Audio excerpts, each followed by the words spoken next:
Cécité. C'est nini? C'est cécité, donc, avec... Hein? Bon, le barrage, ça va. Donc, donc, on a obolobi, ça, Moussala Satan. Vous avez quoi? D'abord, Matthieu et Yogarate. On a surdité. Ça, Moussala Nani. Jésus était en train justement de combattre le Wana. De détruire ça. D'abord, Moussala boiteux. Il n'y a pas d'explication qu'il faut donner. Oh non, il faut comprendre. Non. Si vous avez boiteux, ça, Moussala Nani. Si Jésus a monié, à Zotika était. À Salinine, à guérir. Donc, œuvre de Satan de Yangwana, ils allaient ébeler. Mais tout le monde Wana. Alors, quand Jésus les rencontrait, il ne les laissait pas comme ça. Il les guérissait. C'est que Jésus était contre la surdité, la cécité, dans la boiterie. Pas la boiterie, bien, la paralytique. Donc, on a des œuvres à Satan. Alors, quand Jésus arrive, il fait le contraire. Il est guéri. Maintenant, le bien que Jésus a détruit, autant qu'on a l'évangile, il a détruit les œuvres de Satan. Il l'a détruit complètement. Maintenant, il y a ce qu'on dit Jésus, à l'instant même, l'œuvre de Satan l'a détruite. Mais le corps une seconde après, à tout niveau, à Zongisi. Les locaux, ils ont détruit. Maintenant, ce qu'il a détruit en gros, il n'y a pas au Tikali, il faut maintenir destruction. Il faut maintenir l'état. Ou bien il faut entretenir l'état.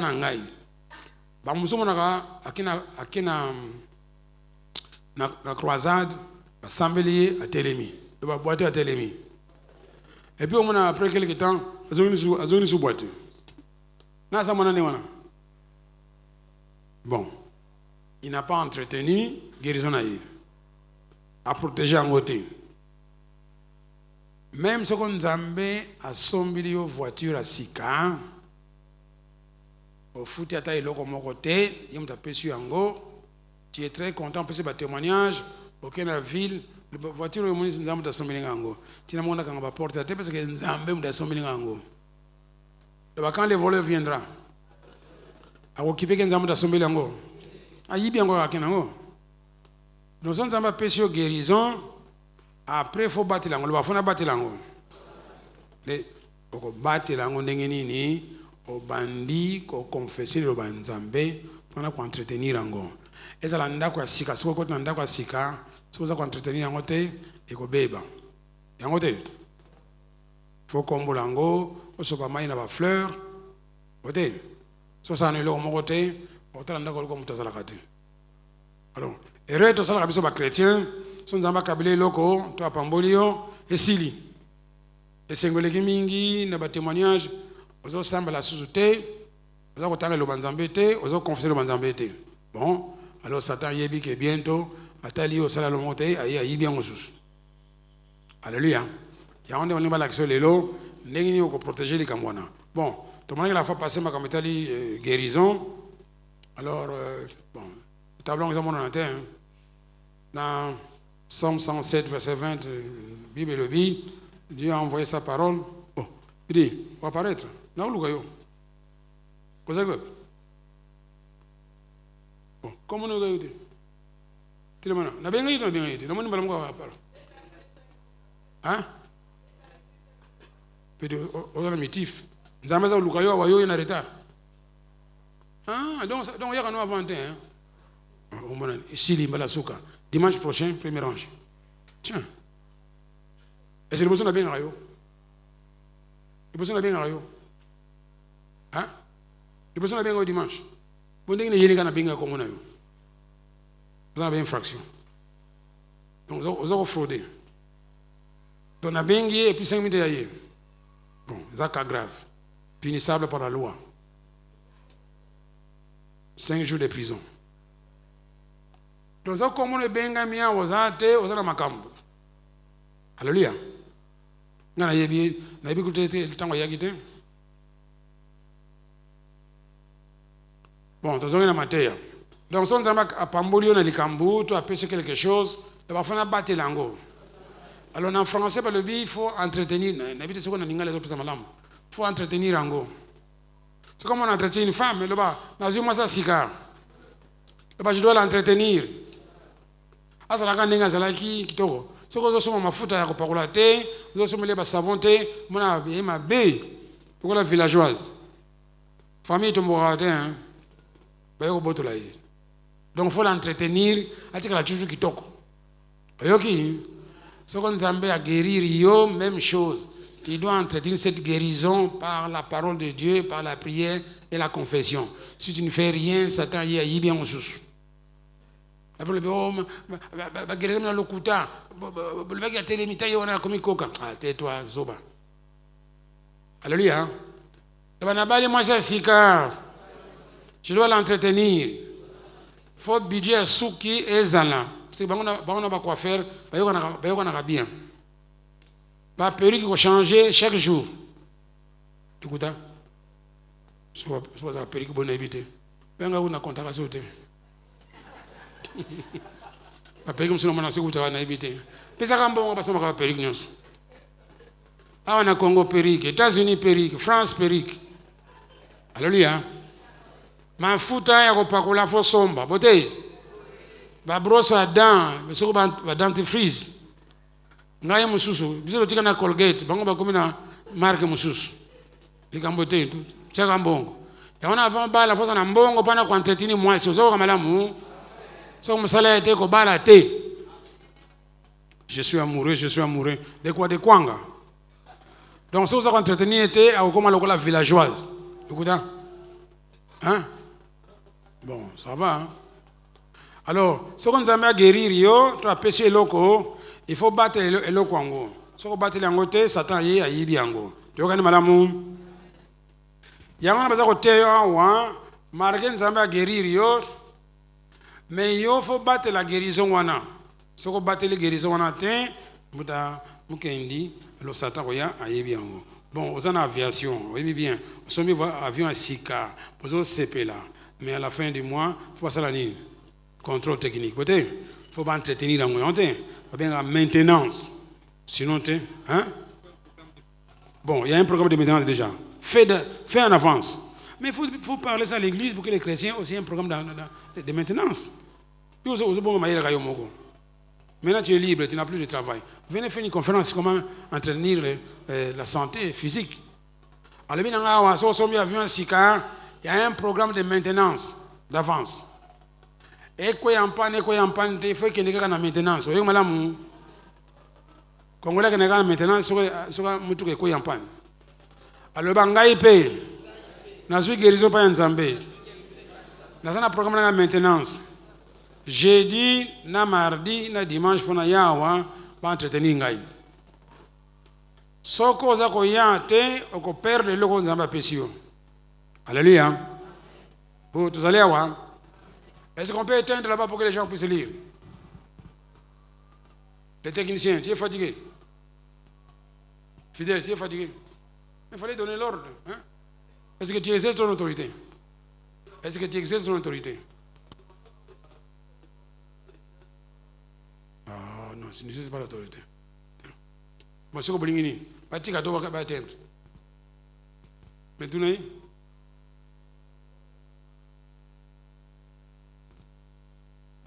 Ce qu'on maintenir, c'est un sens de faire maintenir. Maintenir. Vous comprenez? Donc, éthique à la grande ngezali. Voyez? Équité, de madame Ebuta. Entretenir, il faut faire quelque chose pour le qu'on a éthique à la toujours n'engamogo. Alléluia. On entretient les jardins. Là-bas, on entretient les jardins. Ah, on a qui par jardin. Au foot, on a un jardin. Allez, on a fait tranquille. La culture, on a. Et au Katamatiti, ils ont été. Alors, on a eu le côté.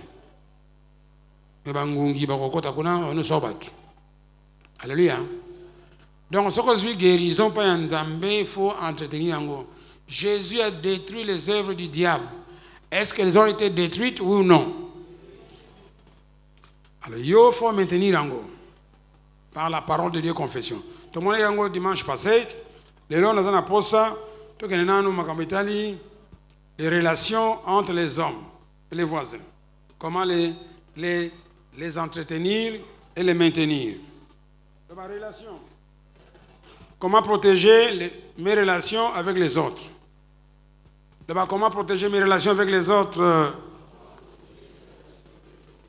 Comment les entretenir.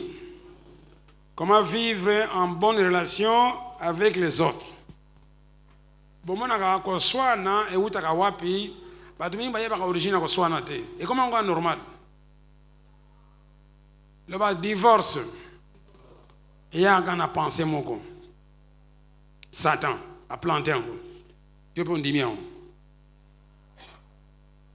Les relations avec les autres. Oh, c'est comme ça le matin. Tout à l'heure, le bagage non. Les relations avec les autres. Les voisins. Les prochains.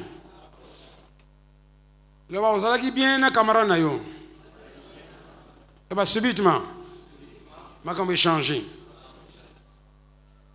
Vous avez tout na ah n'engeni yo azali awa allez là-bas.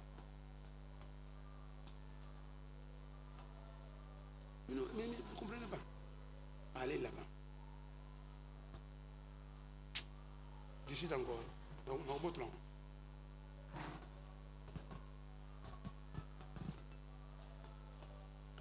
D'abord les relations avec les autres.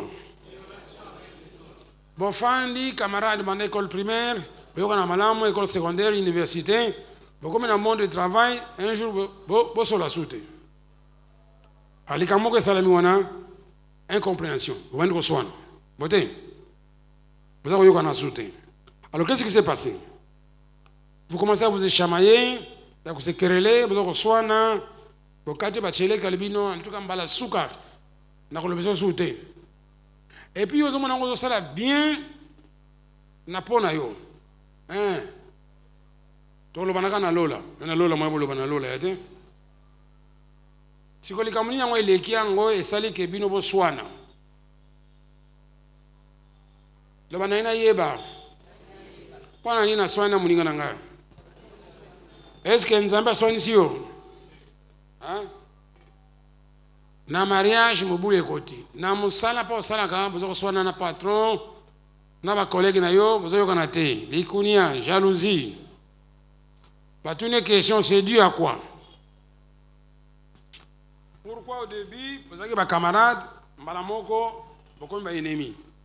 C'est dû à quoi? Totangi na Ephésiens 6:12 le foyer ba origine ali kamongo. Ephésiens 6:12.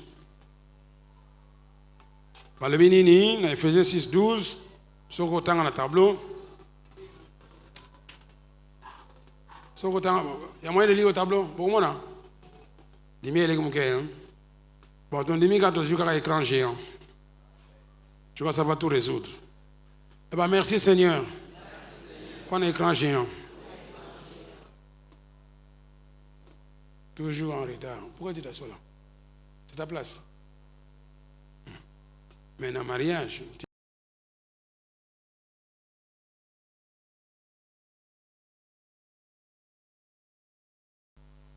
on devait parler avec toi.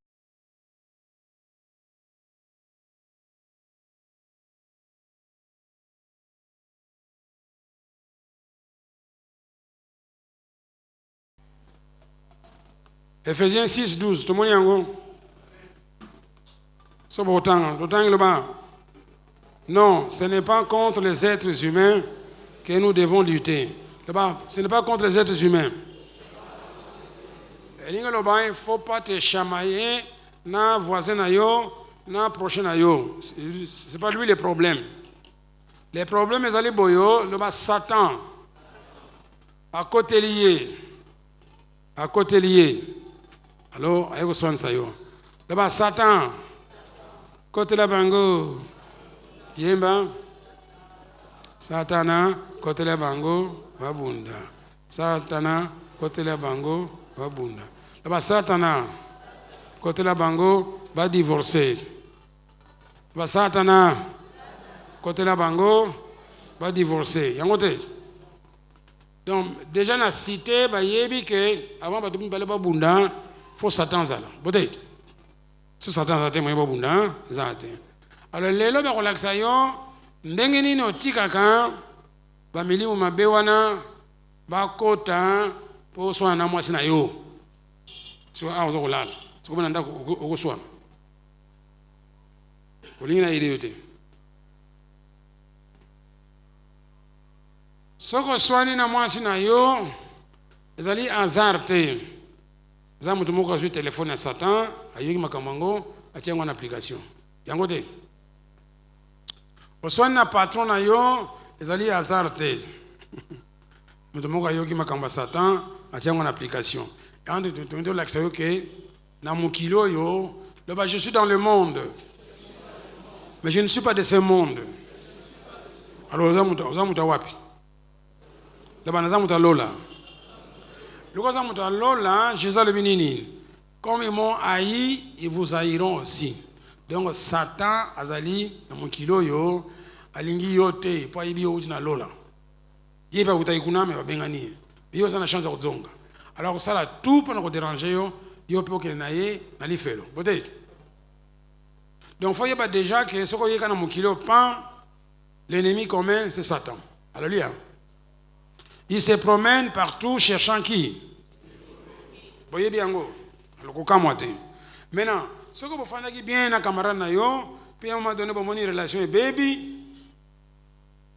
Ko bana ko tomboka te, ko bana mutu te moni siko ser wana. Tu ko lia sika moko da ngam na futre batika bus, c'est que akainga ennemi.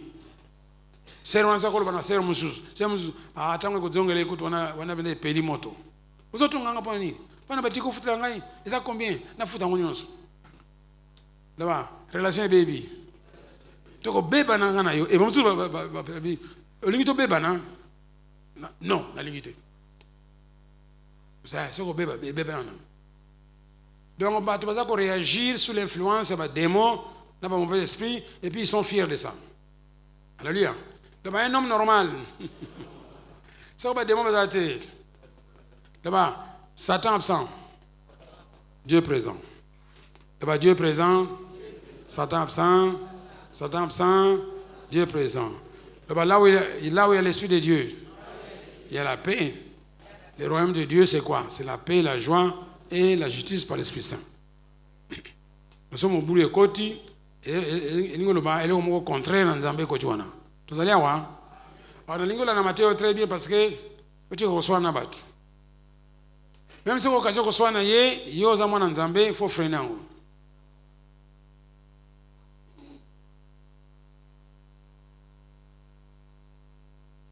Yo tikaye, on a dit aussi bail. Caméra ezali. Na poto ba mona kala la kana yi. Na mabi. Ba sero na. Nous avons filmé. So. Parce que et qui États-Unis. On a sero na la kana église yewana. Abali. Pour les bala côté abana ko nimba tenga bien to éviter. Tuna mbal na yi. Alléluia. Hein? Le bateau ça ne sommes malamu. Tozo sola malamu. Kolia sika moko. Le bambala moko. Makambe baby. Okomba ennemi.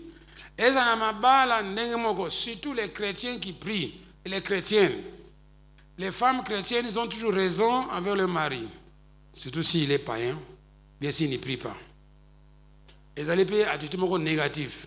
Yom tous les chrétiens, il faut faire beaucoup de sacrifices au mikitisa. Donc, ce qu'on bêti, à langue, il n'a rien à te reprocher et qu'on redresser nos qui. Mais si on peut faire la leçon, il y a A, B, C, dans le tableau. A, na quit, on a le B. Yo, na le B, A, yo, le B. On a quit. Alors, moi, je suis alléluia. Et ça, on a ici, avant ça, on remarque, il faut que nous nous centre. Alléluia. J'ai appris beaucoup de choses aux États-Unis. On était plus trop nandaku, moi c'est pasteur Vernon, Nangai, Dayemoko Vernon. Alors, le cas ministère apostolique attaqué. Attaqué à souffler dans le bi, l'élo, même mbote à pamba, comme ça n'a moi c'est n'angate. Donc, on a tension à katia, ndaku. Donc likambo ko lobaka mbala moko esprit de distorsion baloli yango oswani. Alors ngai na koti na voiture na ngai, vena koti na voiture na ye, muna sama na kati ya voiture na ye. Na konyons totiki na mwansi pour éviter l'occasion ya koswana. Pozali awa. Donc monzo ko loba et vous allez mal interpréter. Te soko tension ikiti voilà, au lobisier. Abisi ça que ba soko chef ali bi ko lobate, to na voiture a pris en langue. Donc bala mususu yom toza ko yekola, mto Bible, faut mayele ko éviter la confrontation. Soko mona melaka masanga na ye, soko meli masanga, il ne raisonne pas comme toi. Yangote. Est-ce qu'il raisonne comme toi? Attends, kuite sili, il raisonne pas comme toi. Maintenant, yo lingo raisonner le kola yo, il simbatin. Alléluia. Assemble la kate ba logique à Bible yebite. Quand ka faut que ne pas amuli mo centre, après ça mayele ni no sala. Bien, kumbeka na prière, mais avantage jali que nzamba le minini. Le cœur du roi est entre les mains de qui? Il incline là où il veut. Alors on a un petit espoir que même au thème on bal na yo, nous allons retoucher. Alléluia. Bon, moi je peux n'anda quoi yo raté, même technique. Oh, moi c'est ensemble la raté, alinga makamana ye, makamana ye ba zebola tout ça, ligamboté. Dieu est capable de changer. Alléluia. Et puis nous avons l'ingité aux alakwa pharisiens, yonde mutu malamu na ndaku, yende Satan. So bali déjà c'est trop tard, faut partager. Il y a pas personne qui ndama Satan na ye, il y a pas personne qui ndama nzambe na yo. Bote. Ba yo gité. So bali azamando na c'est trop tard. Après ça comment qui mandona na ye, yo pense comment ndama Jésus. Bote. Et balancer. Mais n'ayez pas l'attitude de dire que vous allez bien et ça m'a bien. Nzambe lingi le konate.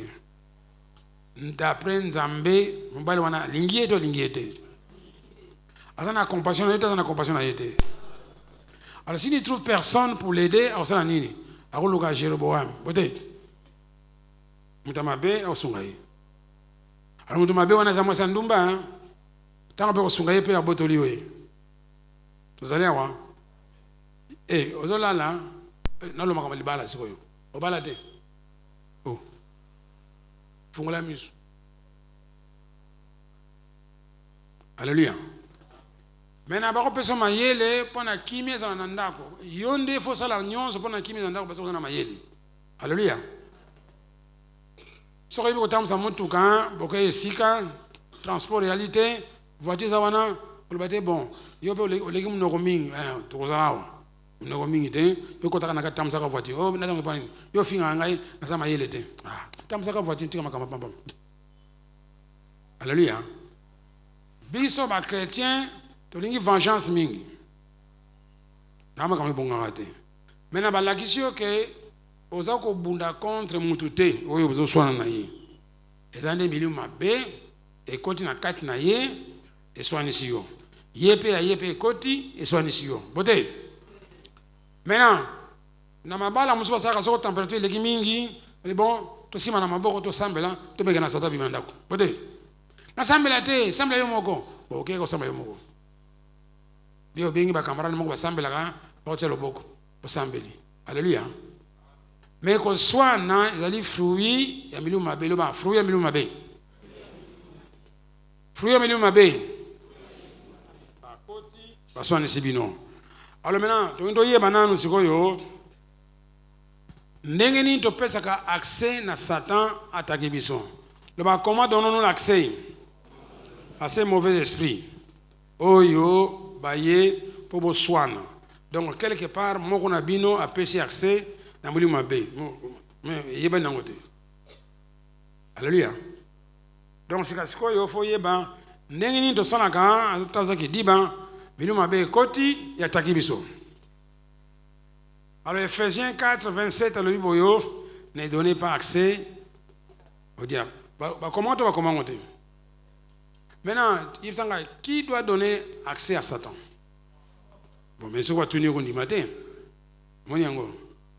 Là-bas, mon dimi moko. A funguli porte. Satan kota kate, hein? soigner bien. Alors, Satana, côté la bango, moni ba ibnze bango, ba tono ba ntuko mtakompoza nzema nazama yele. Satana, côté la bango, babunda. Ayebi que so Satan côté te moye babunda. Pourtant, la Bible a péché si ne donnait pas accès à Satan. Satana, côté la bango, va bunda, va bundi, va changer. Satana, côté la bango, va divorcer. Moi, c'est quoi? Si vous faites ça, n'engagez pas ça, la pas démon na ba kotate. Alléluia. Et donc, le bosso de monarchie,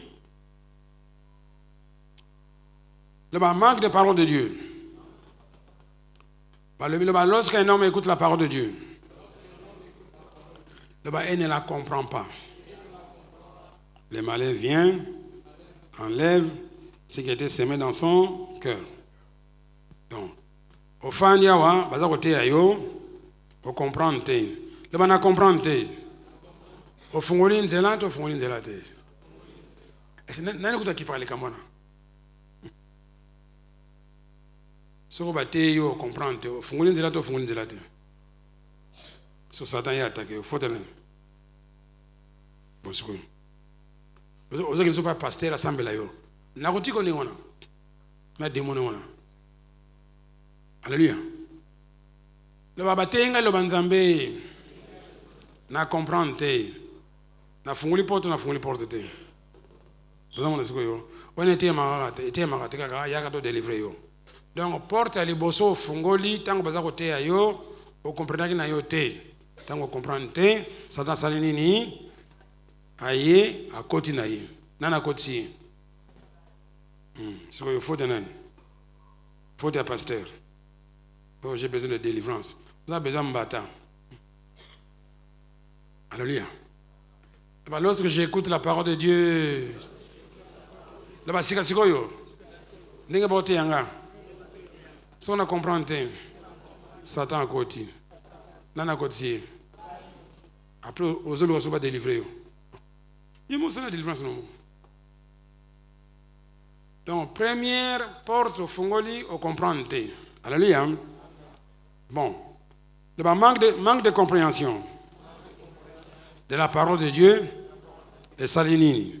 Et fongoli porte, Satan à côté. Est-ce que solution, tout ça, nini? Le bangaï moko, na fongoli nzela, pour Satan attaquer ngai. Par manque de quoi? Hein? De compréhension. Là-bas, dès à présent, je prends la décision de comprendre ma terre pour barrer la porte.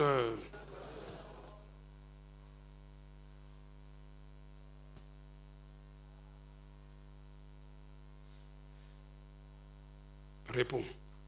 Je ne sais pas.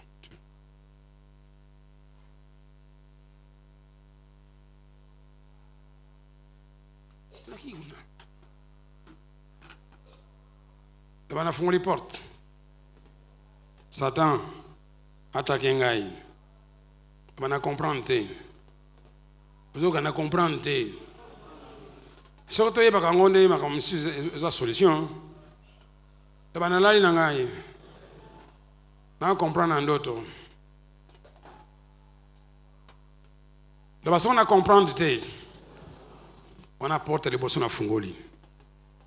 Bon. Na tuni question c'est quoi?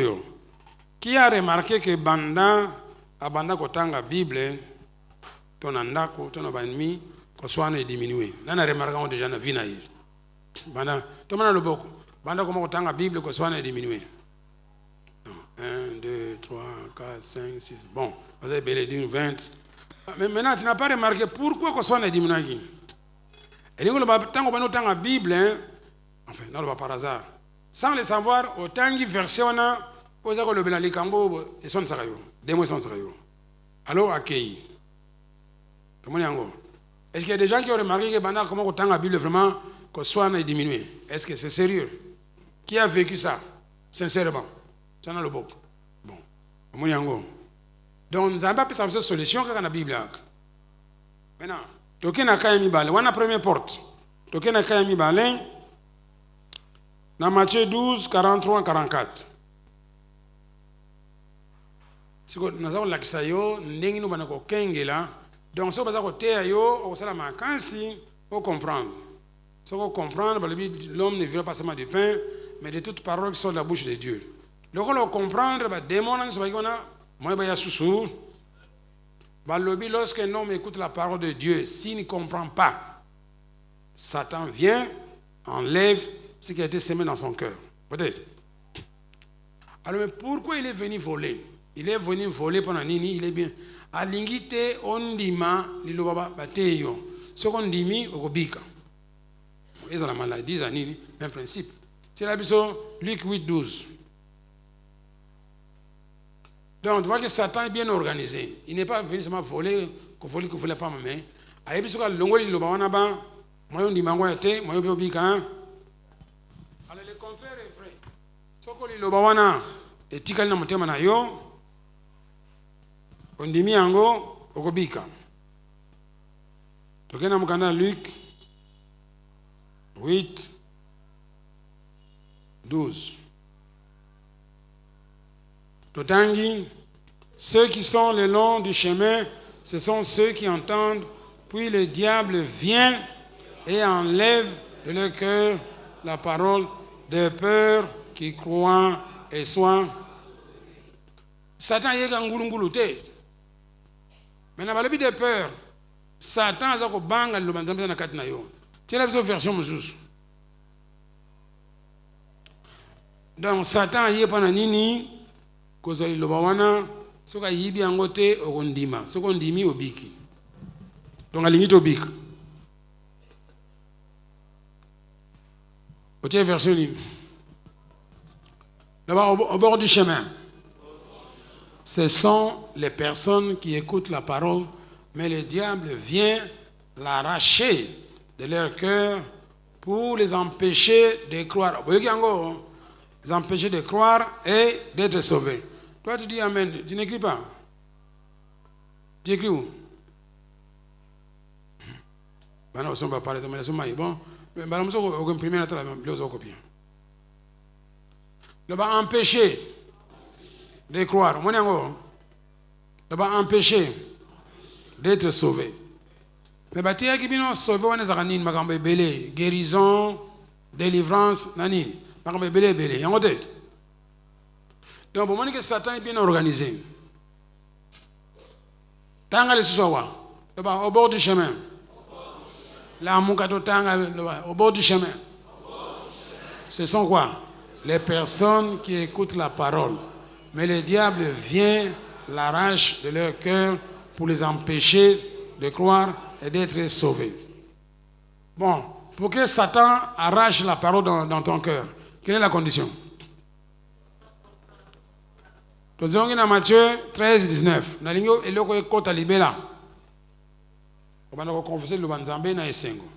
Mais lisez au tableau. Ok? Lorsqu'un homme écoute la parole du royaume et ne la comprend pas, Satan vient, enlève ce qui a été semé dans son cœur. Pourquoi? De peur pour l'empêcher quoi? De croire et d'être quoi? Hein? Sauvé. Vous voyez on a planté, on a planté. Parce que vous avez sauvé, tu fous d'un homme. L'église, mais ça n'est qu'à l'église catholique, missionnaire, au fond de la prêcher, toi tu n'as rien, il n'y a pas de cahier, il n'y a pas de Bible, et puis la plupart du temps, là, parce que là, ça fait bien, on a fait la louange, l'adoration, des gens sont à la maison, je n'ai pas dormi, je rattrape ici. Ah, mais la terre a bien, c'est ça, la terre a bien. Sur les peuples noirs, ils ne veulent pas faire de recherche. Hein? C'est difficile. Ils sont aux États-Unis partout. Moindre effort. Mundela fait un laboratoire, on a belé, on a inventé l'eau. Mais le moindre effort. Pourquoi bima on doit prendre la Bible autant que dimanche prochain. La Bible nous sommes est tellement propre que moi je la papa j'ai été. J'ai aucun moment. Répétons ensemble, lorsqu'on m'enseigne la parole de Dieu, je ne comprends pas, Satan vient et vole pour m'empêcher de quoi? De croire afin que je ne sois pas. Est-ce qu'on comprend? Comment on a caillé? Comment on a caillé? Bon, voyez, comment on a caillé? Lorsqu'on enseigne la parole de Dieu, je ne comprends pas. Satan vient, vole la parole de Dieu pour m'empêcher de croire et pour m'empêcher d'être guéri. Hein? Pour m'empêcher que les enfants soient en bonne santé. Voilà. Comment on est maintenant? Maintenant, tout ce que Jésus a dévoilé dans la Bible, la tactique à Satan et il ne faut pas aller ailleurs chercher la démonologie. Oh, démon a bout de ça. Ce que la Bible a combien on te tika. Oui, elle va communier en moi. Maman Thierry, boyete. Boyeni. Kao. Quand on a une révélation, Satan est en dehors de la Bible. La Bible ne donne pas accès à Satan. Lorsqu'on m'enseigne, maintenant, quand je ne comprends pas, j'ouvre la porte à Satan de venir voler, ainsi il m'empêche de croire et d'être sauvé. Sauvé, bien guéri, bien prospère. Alors, même principe. Ah, nous comprendre. Est-ce que vous bala? Hein, madame? Vous me bala. Alors, nous avons matière libala, pour comprendre que Satan est à Yibissus. Bon. Pendant ton moni, Matthieu 13. Tu comprends d'ango? Tu qu'est-ce qu'on a Matthieu 12? Deuxième porte. Première porte, Zalaki, première porte. Tu comprends la deuxième porte? Des mômes solinga kota. Hein? Barenze là. Ah. Oui, il faut assister. Tu comprends la deuxième porte? La deuxième porte. Matthieu 12, 43, 44. Lorsque l'esprit impur est sorti d'un homme, il va dans le lieu quoi? Cherchant, il n'en trouve point. Alors il dit, je retournerai dans ma maison où je suis sorti. Quand il arrive, il trouve vide, balayé, orné. Il appelle combien? 7 autres esprits méchants. Là-bas, il retourne dans sa maison. Là-bas, démon.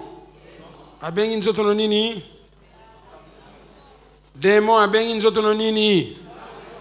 Hein? Sa maison. Là-bas, démon abengin zotononini. Bon. Là-bas, nzamba abengin zotononini. Hein? Temple de côté. Donc, nzamba zabenga yo. Nous sommes dans un temple. Des mots per ligne sous zanini, ndakunaï. Vamos pas y quitter. Comment est-ce que combat bandi? Le banzamba bengi nzoto nangai. Temple naï. Le basata bengi nzoto nangai. Nini. Abengi. Brut. Abengi.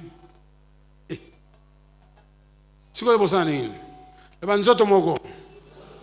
Moko a bien au temple. Nous sommes bien au nini. Parce que vous avez un moto, vous avez un moto.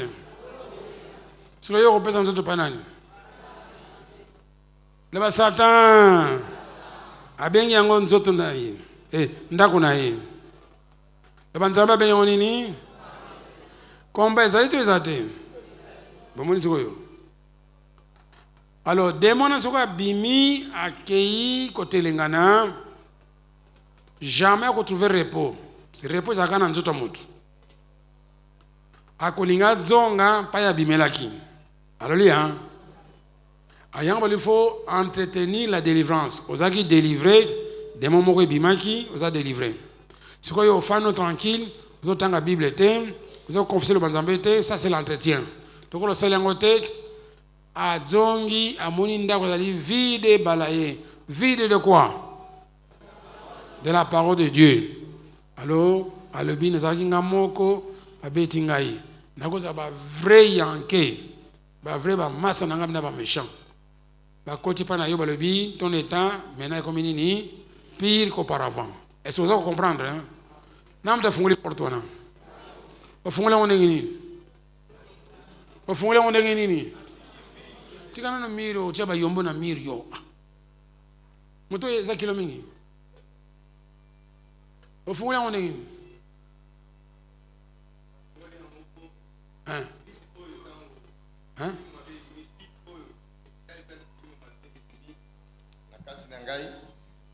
Na compléter la parole de Dieu. On compléter, on finit on remplir. Na ligne les comme responsable à vie na yo. Ça sert à rien de chercher de prier des gens pour prier pour toi. C'est toi qui est en train de faire des bêtises. Il y a les bossons qui comprennent ba démon ba koti. Mbalo yo ba délivrer yo. Na passe na yo ba démon ba kei. En relation équation il y a 8 exposants X démons. Tant que vous zonga, za faute yom to bengima. Déjà ba yebisio que Satan lingité yo comprendre le banzambe. Ce qu'on comprendre ngo okondima. Ce qu'on dimi ozani ni sauver. C'est clair ou bien pas clair? Maintenant passer là ya assemblée yo abengani ba démona, ba kei. Pa ba kei kimi ezate. Ba olinga basala nini? Bon entre les temps ba bimina avant ba zonga yo osala nini? Osala nini? Osala nini? Hein? Osala nini? Osala bani na yoka te. Osala nini? Le mot makasi. Il faut n'être effort na comprendre le banzambe. Ah. Donc moi heureusement donc na sio comme bien que vous comprendre. Yo, entre les temps démona bimi na avant zonga osala nini? Le bac a zipi doucement na. Na zipi doucement na le banzambe. Yo vous allez comprendre. Na ba doucement na combler vidéo na. Bon, change pas ni. Donc il n'est même pas sûr de ce qu'il dit. Est-ce qu'il exerce autorité na yi? Ni na banque sur. Na comprendre peut-être sur la banque pour. Alors ba banque sur sous. Moni. Voilà. A banque déjà. C'est que démon ou tazate aux banques déjà bon temps oya. Le bas entre les temps démon bimi na avant zonga ngaye kolanzu tuno sana nini na kozoba verset biblique sana nini na zipa lidusu pa ya bimeli yango te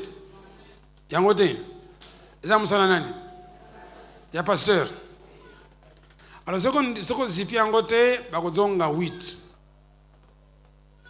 bon tableau na ngazakwana ba bimisi yango voilà maintenant oui.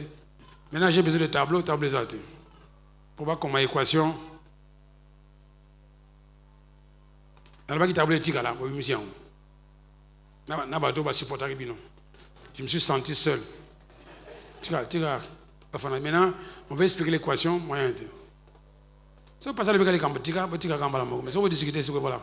On a comme équation il y a 8 exposants X tableau zate. Tant beaucoup ça on se collègue. Donc, démon et bimi moko, bon, beaucoup de ça, je crois que ce n'est pas tout le monde. Démon et bimi moko et kei, ce que mon place tête, et que le zonga. Mais avant zonga, à zonga yomoko te, osani. Amonion. Alors, ce que baye, ba fandi, ba le binini, et tana yokomini pire. Ce que nous savons nini, le bas manque de faire. Devenir la parole de Dieu en moi est indini. Démon sanini. Jésus le dit, si vous croyez en moi, si ma parole demeure en vous, alors demandez ce que vous voudrez, vous serez quoi hein? Est-ce que le banzambe est kofanda pa moto kofanda te? E fanda ka ndenge nini?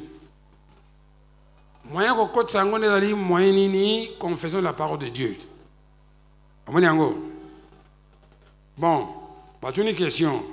Qui a remarqué que depuis qu'il a commencé à confesser la parole de Dieu, Koswana est diminué? Dans la remarque, dans les balles, dans les camarades, banda comment confesser le banzambe, n'a mona qui Koswana est diminué dans la. Tu n'as pas ninga na musala. Personne. Mais tu es le beaucoup. Chef. Bon, il y a un chef. C'est vrai, hein? kuna baswan sako sur hein de yo grâce baswan sako de au confesser. Alors Mikolo Koya par la Sabino avantage nous waka quand tu es en train de confesser la parole de Dieu sans le savoir. Bah avantage elle est belé. Par le la foi fait de ce qu'on entend. Peut-être. Sans la foi il était possible de plaire à Dieu. Moi c'est quoi? Avec la foi tout est possible. Et bien le but que Dieu veille à sa parole. Dès qu'il entend ça, il fait quoi? Il exécute. Par le but de ma parole ne sera pas, ne retourne pas à moi vide.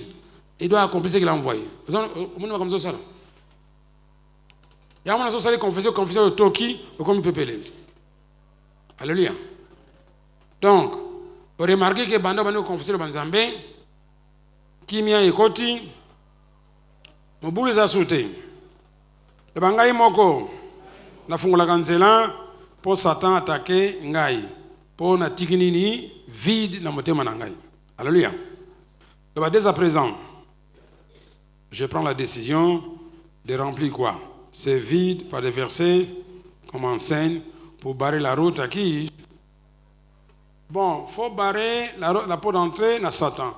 Maintenant, je vais te montrer maintenant ce qui se passe. Si vous voyez bien en esprit, je commence avec un démon. Le Banazana a un démon. Le Banazana a un démon. Un démon. Alors, n'a pas un pasteur. Il va s'embellir ngai. Il va délivrer ngai. Il va délivrer ngai. Démon wana akeito akeite. Bon. Akei na tikali le bana moni bien. Ba témoignage partout. Ah, parce que on a ça nguya, so ki pa na yo mona kama moni bien. Ozo sambela te, ozo confesser le banzambe te, il faut zipali dusu pa outi. Le ba tamboli. Amoni moyen te. Le ba décision. Nini? Retour. Le ba moni motema na yo. Atali lo moko ezati. Ça va.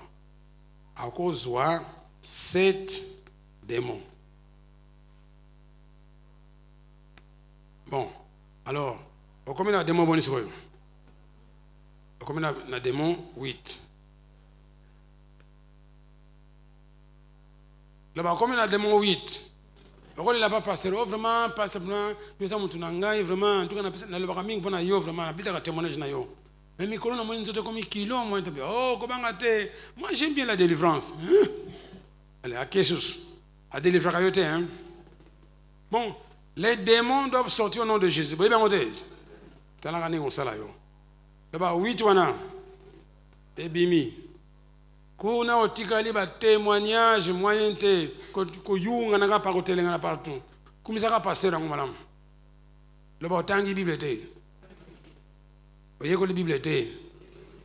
Place ba utaki, le ba comme ki 8 hein, les douceurs comme unene hein. O sale lo comme côté. Le ba yo ko tala yo. Ba zonga raté hein. Le ba démon moko.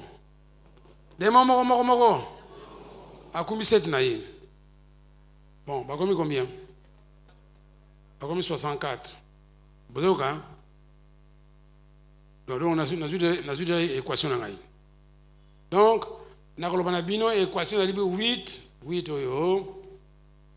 8 exposant x démons. X on a un nombre de fois va délivrer x égale 0. Alors, 8 exposant 0, et puis c'est combien? Tu vas faire le calcul? 1. Au c'est bien. Bon. D'abord, on y a un balai. Pour y gratter. X égale quoi? 1. Au bandiwana. Tu vas délivrer. 8 exposant 1, et puis c'est combien? Vous avez filmé. Vous avez nimba. C'est le gros plan. Vous avez bon, oyo kite. Ok, kolwala batunyon, sauté, na Bukavu, na Kisangani, il y a un passé à Kinshasa, il est fort en délivrance. Mais on batine, il y a un. Rotant la Bible. Allez, le baba démon en son. 64. Bayakate, hein. Au baby na yo. Le baba chaque 64. Chez la ça va. Chaque 64 a communé ni démon na yo. Alors, Voilà, quantième délivrance. 2. Voilà. 8 exposant 2. Et puis c'est combien? Bon. Donc combien la troisième délivrance? X exposant 3. La troisième délivrance. Et puis c'est combien? 8 exposant 3. Et puis c'est combien? 256. Beaucoup calculer. D'abord, ce karaté. D'abord, quatrième délivrance. 8 exposant 4. Et puis c'est combien? Pourquoi on a 1000? Mais ta machine, non? Bolembi. Beta gaga 256 fois 8. Ah, ça passe. 2000 combien? Ah, bon, non, 10 000. 2048. Ah, il y a un autre fait. D'abord, cinquième délivrance. Passer à Bayarate, hein? Ah, mais vous en avez fouetté. Ah, chaque fois que vous avez mais qu'est-ce que vous avez dit? Vous augmentez les démons.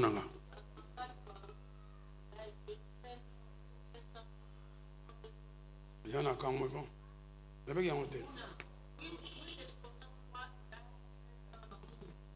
512. Ils ont augmenté. Bon, 4. Eh, on a 4000 démons. Attends, ceux qui nous ont dit 4000 combien? 96. Bon, donc on a 5. 96. Bon, on a 5. Combien? 32 000. Oui. Oui. Mais multiplier ça par 8. Bah, par 8. 32 000. 32 000 combien? 700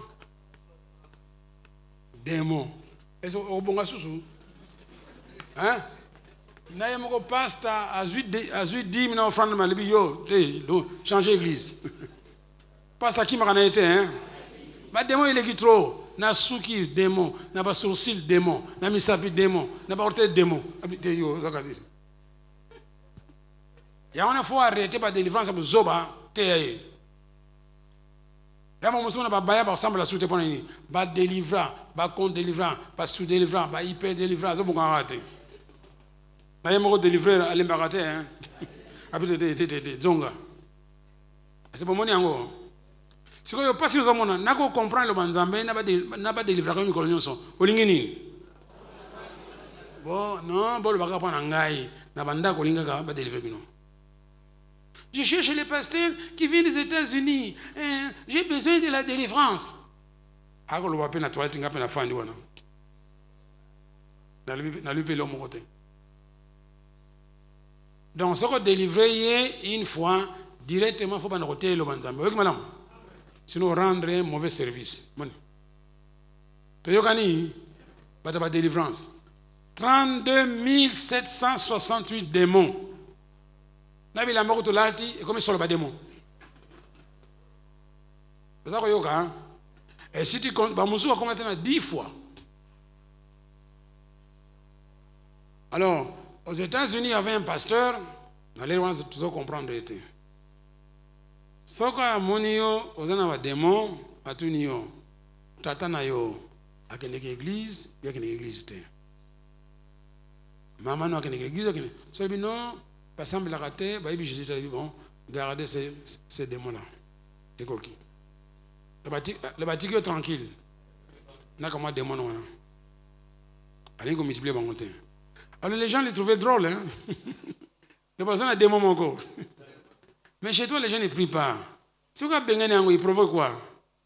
8. Allez, moni. Mais Congolais, quand tu m'as dit, pas bien. Bengana semblant Zambé benza sungaye, atina batoba sungaye. Alors la délivrance, c'est comment malade, na gisa, ça partout, on fait des délivrances, on fait des délivrances. On mène pas ça la rabino. On mène pas ça la rabino.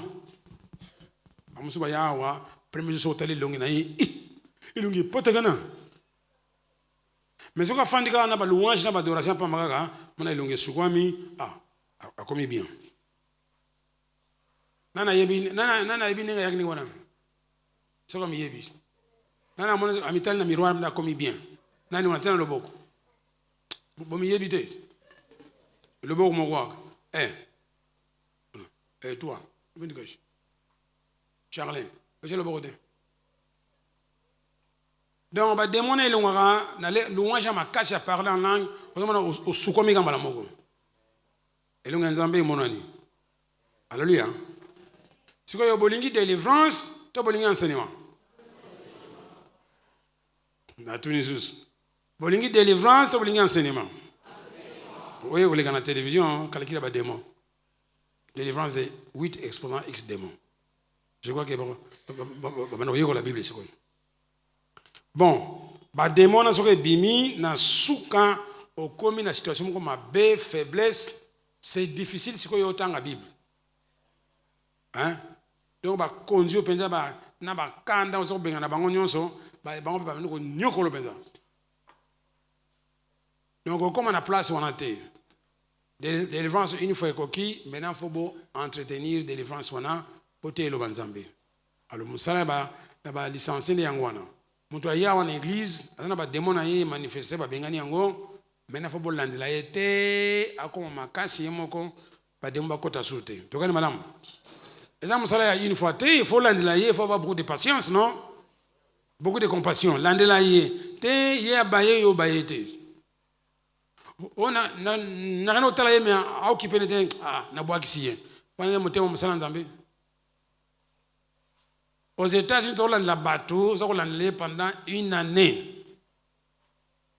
Et à Kolemba, à une église, à Benoît, Benoît le Banzambe.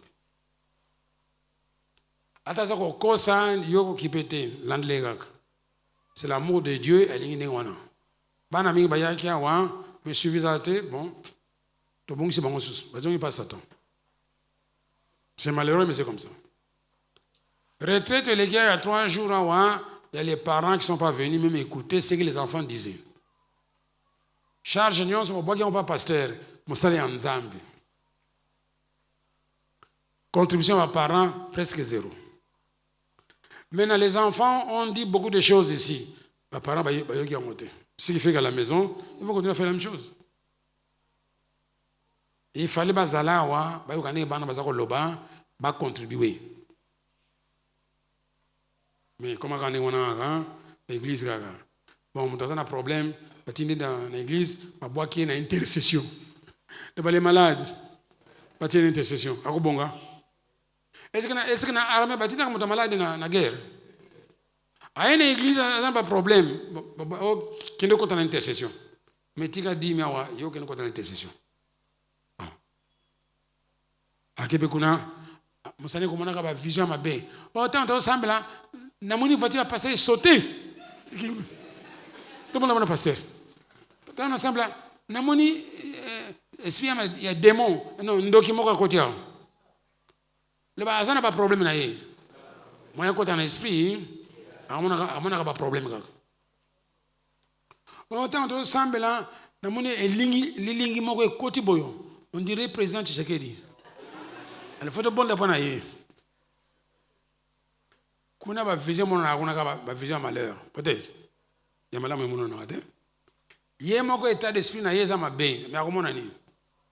À comment on ce qui est en lui non? Alléluia. To moni wana. Le banako barre porte. Na Satan à côté. Siko osalani.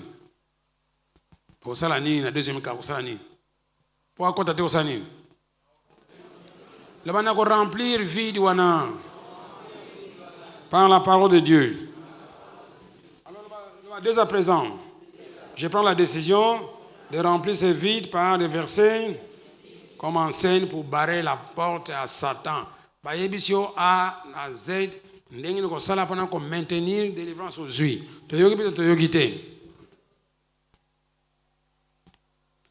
Bon, Nana a remarqué depuis qu'elles ont chassé par mauvais esprit que soit diminué. Donc, vous avez un bango. Si vous avez un bango, vous avez un kati et vous diminuez. Alléluia. T'es comme à la place, vous avez sauté. Mais prenez les bayakas, nous connaissons bien là-bas. La troisième porte. Troisième porte. Les mauvaises pensées.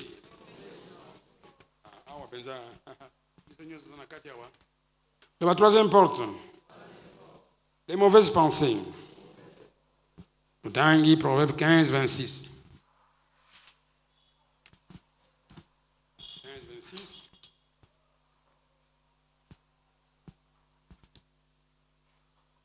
15, 26.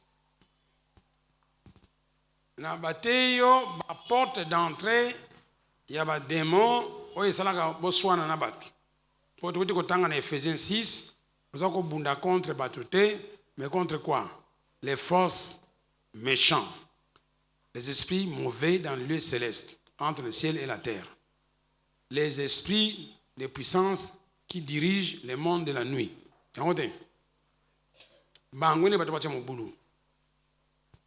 Alors la guerre à l'Est, depuis les États-Unis, en 1987, nous avons le Biso, na Congo bitumba ezalaki te na 87 nzambala miso ke na Congo bitumba yokota kuna ekobima na est amoni ba musulmans susu bakotaki Congo à partir de l'est. Donc 10 ans avant tozwaki prophétie wana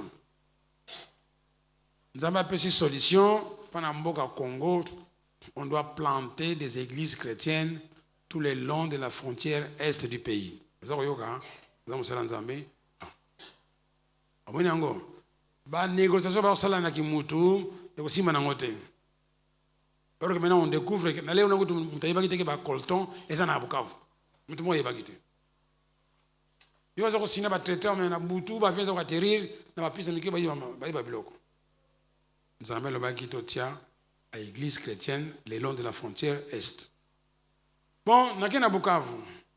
Na Goma na kasi ko sepela na vision na ngai. Na yebisi ngo de vision. Pourquoi na franca? Na yebi vision bo senga bon. Bo senga bon ya te biso to yo ati. Nous vraiment ba passer ngo donc souci amboka sana ngote. Donc aussi longtemps on a église c'était le long de la frontière est on qui mien na Congo et kokota te puis nzamba le baki ngo 10 ans avant makambo ila salam. Tozimu tuka na Goma, tokete na Rwanda, na Kigali, na nzela nyonso on a déjà planté des mosquées. Ata mutozate me mosquées za wana. Biso to fandi awa, tozako discuter na. Zamona. Donc, soko toko tonga ba église te na frontière est qui me odola. Nzama sa le baki avant. Alors maintenant baluka bino bato la flan qui est courageux, abana ko tonga ba église na est. Va passer à Bukavu, ndenge moko. Balingi d'abord olesa bango avant que tu passes à Matéa. Est-ce que tu yogani? Beaucoup ça la conférence de Bolingia wa mais quand nzamba ça le baki avant. Bon, je me demande bien est-ce que batou to sana Bukavu na Goma ekogito ko na bitiso ekogito. Peut-être batou to en train de kuna ba fungile ba église na la frontière est. Bon, et tu as photo qui est Uvira, là-bas Uvira. Et ça na est ou ça na est. Et ça na frontière ou ça na frontière. Le fond est qu'il y a Uvira et puis il y a Kalemi. Kalemi c'est na frontière hein. Le baka oui. Olandanga. Fana kuna tina yo. Là-bas Nyoki. Baluka pasteur. Nyoki pasteur azate, baluka pasteur. Oyoki. Hein? Nyoki baluka pasteur. Abota zoka Nyoki pasteur azate baluka pasteur. Yo, Nyoki. C'est bien ngong mnene.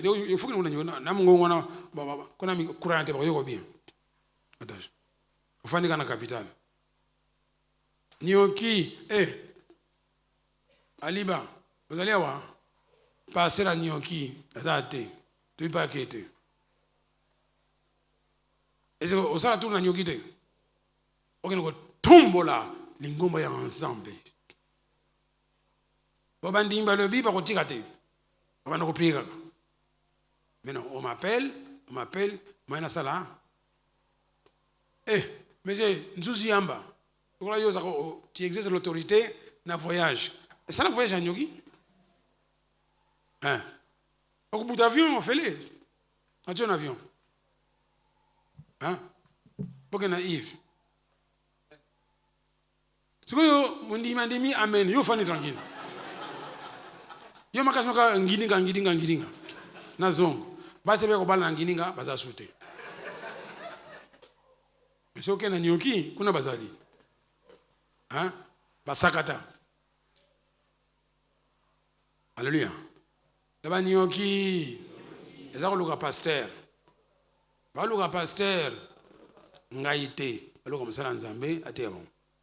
Na ba mama. Pourquoi nyoki te? Nyoki pasteur zate. Hein? Ufanye mimi na kisasa. Pourquoi ni bandundu? Monsieur Ipo, nyoki aluka pasteur. Nyoki obise zalaka. No oloke na idiofa na bandundu, oke na nyoki. Non, na kikwit. Idiofa patele kikwit. Oke ko musika. Donc aluka pasteur ate yabango. Alléluia. Donc soko lingite omona pasi na batu, ba pensée mauvaise. Pendant des troisième porte ya suka tokotala lelo, ba makanisa ya mabe. Na moni pena Satan nyoko la kabata na makanisa ya mabe. Liboso tozoko yeba te. Il y a quelque chose qui qui témoignage awa na fa na ndaku ba yelibiso carton ya Quaker. Bon, ba mona tongo na moni posa kolia Quaker ezwingai. Bon, madame a ça y est une école déjà. Bon, on a évité le pourtant, on a l'équipe devant la télévision, on a mon quoi qu'il y a. On a l'équipe en 3 reprises. Va aveugler un mus. On a Satan. Parce que, à l'ingé, on a bombardé ma canisse. Bon, les gens, c'est les bossos. N'engeni ni moi si na yo, a kabi kwa kero yo. Sans ayebisa yo. Si vous en a posé dans la nini. Au juste, akabi, n'engeni akabi on. Vous avez yoka, hein? Bon, mais il fallait y s'engager. Bon, mais il est, tu as un téléphone à bien. Osons dire que yo, avant na tambula na Satan, tout comme musika, na nous avons décision. Alors mais il fallait tout na yo, ngabi oui justement il fallait tout na nga. On a eu téléphone à bengi. Avec tout, attends tout simba tout na simba qui a monté. Si ko tia yango sigezali. Ozoka na zonge na chambre na moni yango. Ozomona. Sika sikoyo soko na tambula na Satan. Yo yebi que tozale batumi balawa nengi ne voteka soko pesika na nengi no sale boy. Tamba lo banoke ezali. Olibino makambo ya pamba, usale masumu ya pamba. Yo ki malamu kama tension butaki déjà comme qui 20, omoni pasi po tomboki. Bote. Pana nini oyoki lecture Satan ndeko nanga ata yomoko ko bate oza l'écart soko yebite okolima makamona très bien facilement pour saler yango on a yebiso banda lelo toute pensée qui est négative kozwa yango te alors na moni ko swane banda kandengo wana yango le baka chofo tuna liboso avant loba amoni yango facilement comme ça. Les pensées mauvaises sont en horreur à l'éternel. Donc, démon wana, dès que quelqu'un aveuglé yo, a bêti yo, a pensé, aux yeux ango, sali ango, monte pelagate, hein. Attends, on sait qu'on va parler déjà, on t'a dit déjà. Vous allez voir. La porte à misato. Porte à misato. Na kosala nini? Là-bas, nakoboya, nakobarenzela, on va penser ma B et quoi t'as pi. Même si c'est logique, ça ma B, ça ma B. Tu veux gagner madame? Tu veux gagner madame? Alors, dimanche prochain, la Sabino, ndengeni Jida, là-bas, Jida. Ndengeni na tekaki Jésus, là-bas, ndengeni na tekaki Jésus. Ba fandi sikamo baza kolia, ndengeni na tekaki Jésus. Et ça, quand même, mauvaise pensée par la Sabino, procédure en go, n'est-ce pas tambulaki. Et ça, quand pensée moko, il a qui est. Moni, azwaki courte. Donc ça t'a banni parce que souffler. Ah, type pe, tout ça, non mingi hein. Kaka, ba kum sakaya pas nini. Bon bino. Hein? Ah, nga pepe naza mutu ndeko na ngai ofungoli la porte azwi place abombade mibale ondimi ya misato ntango opesa okopa yango omelaka te obebi. Alléluia. Les mauvaises pensées sont en horreur à l'Éternel. Maintenant, avant de penser au dimango, Ephésiens 4, non, Philippiens 4, 8, à tes alliés vrais, puis ils sont honorables. Moi, c'est quoi? Ma caméra est vraie, mais ils ont le coût.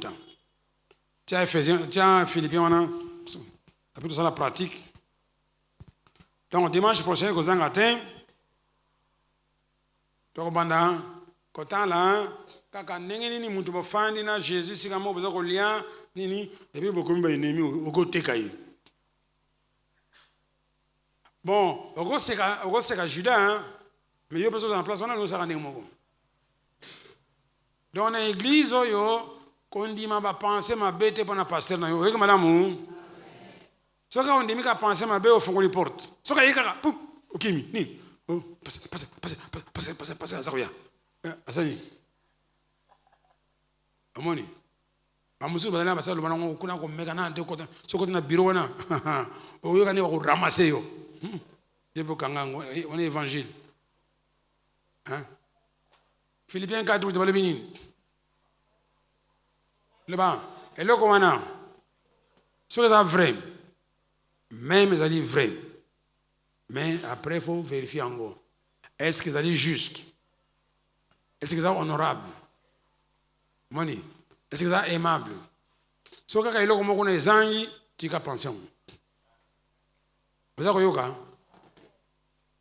Les cambo moni sont vrais, moni ango.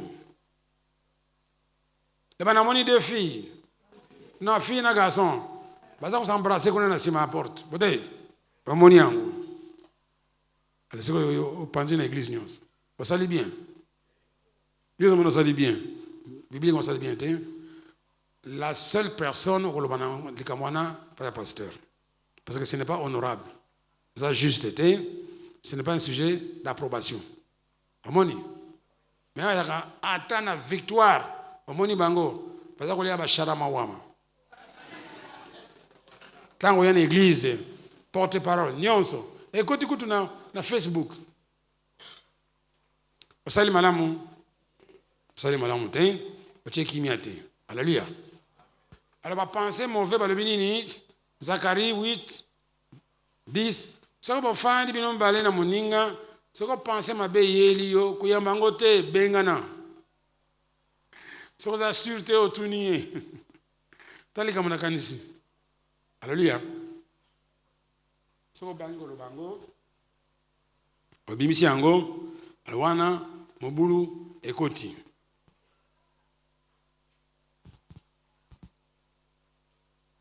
Là-bas, il ne faut pas penser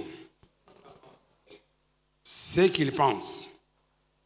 Mieux vaut lui demander ce qu'il pense. Oui, madame. La zongue est sous. Il est tellement. Là-bas, il ne faut pas penser ce qu'il pense. Mieux vaut quoi? Lui demander ce qu'il pense. Allez, vite. Bon, on soit concerné les gars. On a tellement à côté de nous. On a kansaki. Akoki na musika te. Tellement. Oh, là-bas, on a kansaki. Ningo talaki ngai donc oyininga. Là-bas na. Parce que totalenga oyininga. Et le moment. À lobby, il y a un kanisi. Est-ce que ça sûr? À kanisi kaka ningo ya taliye ayiniye. Donc à deviner, à imaginer. Il fallait tout naïr. Donc, il ne faut pas penser ce qu'il pense. Mieux vaut quoi? Il faut demander. Sauf que quand il y a kanisi boyo, il y a une rumeur. Et nous sommes comme abbé, tant qu'on tourne le Alléluia. Là-bas, il ne faut pas penser ce qu'il pense. Mieux vaut lui demander ce qu'il pense. Il ne faut pas penser, deviner, imaginer ce qu'il pense. Mais mieux, il faut lui demander ce qu'il pense. Tout n'a pas moko kolanzoto akanisi nini. Alléluia. Wana kimye kokota. Pamoja tu ngana kanzaki lokole umelia wa ozana so besoin nangote. Le batika ko kanisa. Peter, oyoki. Hein? Tika ko kanisa, faut tu demander.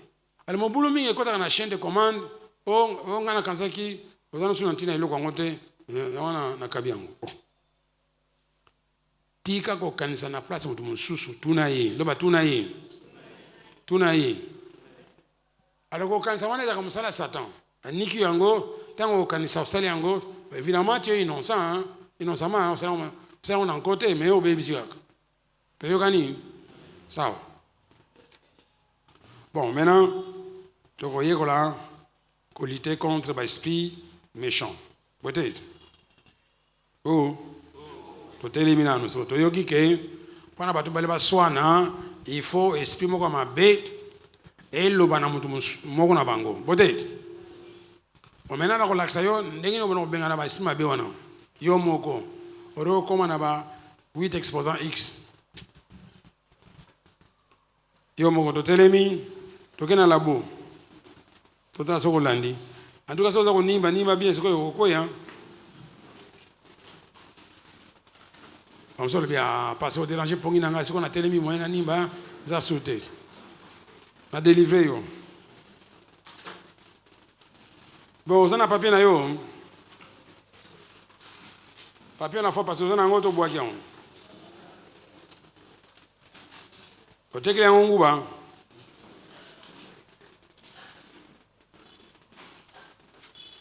to pisa yo papier la fois passée avec la